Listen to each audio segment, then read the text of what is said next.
카인과 아벨 이야기 아마 다들 아신다고 생각할 거예요. 질투에 눈이 멀어서 동생을 죽인 형, 인류 최초의 살인사건이죠.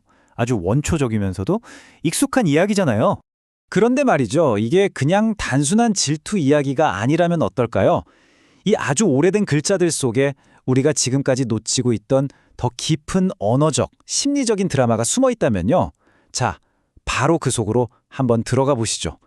이 이야기가 어떻게 단순한 형제의 비극을 넘어서 인류 문명에 걸어갈 두 갈래 길, 그리고 구원의 시작을 보여주는지 지금부터 파헤쳐 보겠습니다. 모든 갈등의 시작은 바로 이 제단이었습니다. 지금 보시는 것처럼 히브리 원문을 보면 두 재물의 차이가 정말 명확하게 드러나거든요. 카인은 그냥 땅의 소산을 가져왔다. 딱 거기까지예요. 뭐 특별할 게 없죠. 하지만 아벨은요? 달랐습니다. 그는 양의 첫 새끼에다가 그 기름, 그러니까 자기가 가진 것 중에 가장 귀하고 좋은 부분을 일부러 골라서 드린 거죠. 이사소해 보이는 단어 하나의 차이, 바로 여기서부터 모든 비극이 시작된 겁니다. 그래서 진짜 핵심이 뭐냐면 이겁니다. 성경을 보면 하나님이 아벨과 그의 제물은 받으셨다고 하거든요. 여기서 받으셨다는 말의 원어 동사 샤아는 이게 그냥 봤다는 뜻이 아니에요. 아주 깊은 관심을 가지고 바라봤다, 눈을 맞췄다, 이런 의미입니다. 그러니까 하나님은 제물을 보시기 전에 그걸 바치는 사람, 즉 아벨의 마음을 먼저 보셨다는 거죠. 결국 제물이 뭐냐가 중요한 게 아니었던 거예요. 그걸 바치는 사람의 태도, 그 마음이 전부였던 겁니다. 자, 이렇게 거절당했을 때 카인의 반응은 그냥 뭐 실망했다 이 정도가 아니었어요. 원문을 그대로 옮기면 그의 얼굴이 땅에 쿵 떨어졌다 이렇게 표현돼요. 이건 하나님을 향한 어마어마한 분노와 반항심, 그리고 동생 아벨을 향한 시기, 질투가 막 뒤엉켜서 정말 통제 불가능한 상태가 됐다는 걸 보여주는 거죠. 그런데 하나님은 그런 카인을 바로 내치지 않으셨어요. 오히려 정말 자비롭게 다가가시죠. 지금 보시는 이 단계들이 바로 그 과정입니다. 첫째, 네가 선을 행하면 다시 받아들여줄 수 있다고 기회를 주셨고요. 둘째, 죄라는 게 지금 네 문 앞에 웅크리고 있다고 그 실체를 정확히 경고해 주셨죠. 그리고 마지막으로 너는 그걸 다스려야 한다고 분명한 명령, 즉 선택권을 주셨습니다. 이건 범죄가 일어나기 훨씬 전에 하나님이 카인에게 주신 명백한 구원의 손길이었어요. 이 경고, 정말 성경 전체를 통틀어서 가장 강력한 비유 중 하나일 겁니다. 죄라는 게 그냥 우리 마음속에 있는 추상적인 개념이 아니라는 거예요. 마치 굶주린 맹수처럼 문 바로 앞에서 나를 삼키려고 웅크리고 있는 그런 섬뜩한 존재라는 거죠. 그리고 이 녀석은 나를 지배하고 소유하려는 아주 강렬한 욕망을 가지고 있다는 겁니다. 자, 여기서 이야기가 한층 더 깊어집니다. 이 웅크리고 있다는 단어, 로베츠라고 하는데요. 이 단어의 언어학적 배경이 정말 소름 돋게 흥미롭습니다. 이게 고대 아카드 신화에 나오는 악마, 라비수랑 연결이 되거든요. 이 라비수라는 악마가 뭐냐면 문지방 같은 데 숨어 있다가 사람을 덮치는 그런 악령이에요. 그러니까 하나님은 죄를 그냥 나쁜 행동 정도로 말씀하신 게 아니라 외부에서 나를 덮치려고 하는 어떤 인격적이고 악마적인 힘으로 묘사하신 거죠. 어마어마한 경고입니다. 하지만 비극적이게도 카인은 그 경고를 듣지 않았습니다. 문 앞에 웅크린 그 짐승을 다스리는 대신에 그는 그 짐승의 속삭임에 귀를 기울이는 쪽을 택했죠. 그리고 그 선택이 모든 것을 바꿔버렸습니다. 살인이 벌어진 후에 하나님과 카인이 마주하는 이 장면은 정말 성경에서 손꼽히는 극적인 순간이죠. 내 아우 아벨이 어디 있느냐? 이 질문은 하나님이 몰라서 물으시는 게 아니잖아요.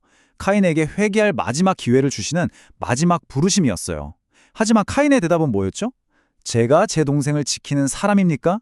이 냉소적인 한마디로 그 마지막 기회를 스스로 걷어차버린 겁니다.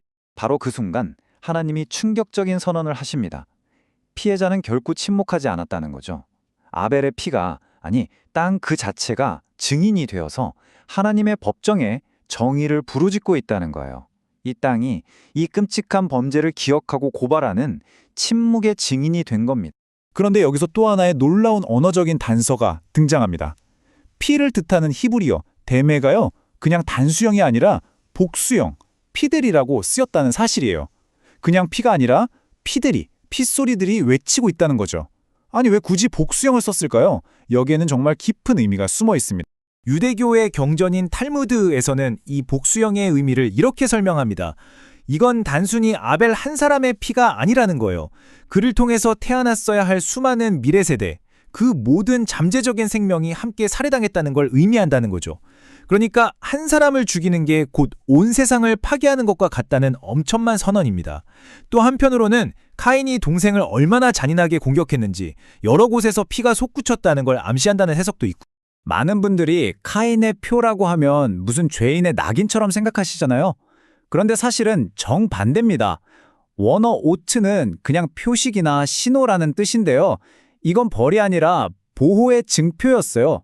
그 누구도 카인을 해치지 못하도록 하나님이 직접 새겨주신 보호의 표식이었던 거죠. 심판 중에도 죄인을 끝까지 보존하시고 회개할 기회를 주시는 정말 놀라운 하나님의 은혜를 보여주는 대목입니다. 자, 이제 이야기는 한 개인의 비극을 넘어서 인류 문명 전체의 거대한 이야기로 확장됩니다. 하나님의 낯을 피해서 쫓겨난 카인, 그리고 그의 후손들은 과연 어떤 세상을 만들어가게 될까요? 바로 이 표가 그 두 갈래길을 아주 극명하게 보여줍니다. 보세요. 카인의 후손들은요, 도시를 세우고 음악도 만들고 금속 기술도 발전시키면서 아주 찬란한 문명을 이룩해요. 하지만 그 문화의 정점에는 뭐가 있죠? 잔혹한 복수와 폭력이 떡하니 자리 잡고 있습니다. 반면에 아벨을 대신해서 태어난 셋의 후손들은요, 도시나 기술 얘기가 전혀 없어요. 그저 조용히 여호와의 이름을 부르기 시작했다고만 나옵니다. 그들은 예배하는 공동체를 이룬 거죠. 결국 이게 창세기 4장이 우리 앞에 던지는 근본적인 질문이에요. 인류는 두 갈래길 앞에 서 있다는 거죠. 인간의 힘과 기술, 성취로 하늘에 닿으려는 인간의 도시를 세울 것이냐, 아니면 좀 연약하고 보잘것없어 보일지라도 하나님과의 관계 안에서 예배하는 하나님의 공동체를 이룰 것이냐, 바로 이 선택입니다. 하지만 이야기는 여기서 끝나지 않습니다. 신약 성경 히브리서가 이 오래된 이야기를 정말 놀라운 방식으로 완성시키거든요. 아벨의 피가 땅에서 정의와 복수를 부르짖었다면 십자가에서 흘린 예수의 피는 그보다 더 나은 것을 말한다고 선포합니다. 그게 뭘까요? 바로 용서와 화해입니다. 이게 바로 이 이야기의 최종적인 결론인 셈이죠. 아벨의 피가 카인과 같은 살인자를 고발하고 심판을 요구한다면 예수의 피는 바로 그 살인자를 위해 용서를 선포하고 그 죄를 덮어준다는 겁니다. 정의를 부르짖는 그 핏소리를 잠재우고도 남을 만큼 더 강력한 은혜의 피가 있다는 것. 바로 이게 이 이야기의 클라이맥스입니다.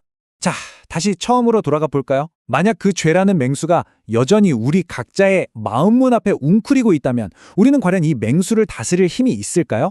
카인의 이야기는 우리에게 묻습니다. 문을 열고 그 맹수를 들일 것인가, 아니면 문을 닫고 전혀 다른 길을 선택할 것인가? 이 이야기는 그 맹수를 이길 수 있는 열쇠가 무엇인지 희미하게 보여주면서 끝을 맺는 거죠.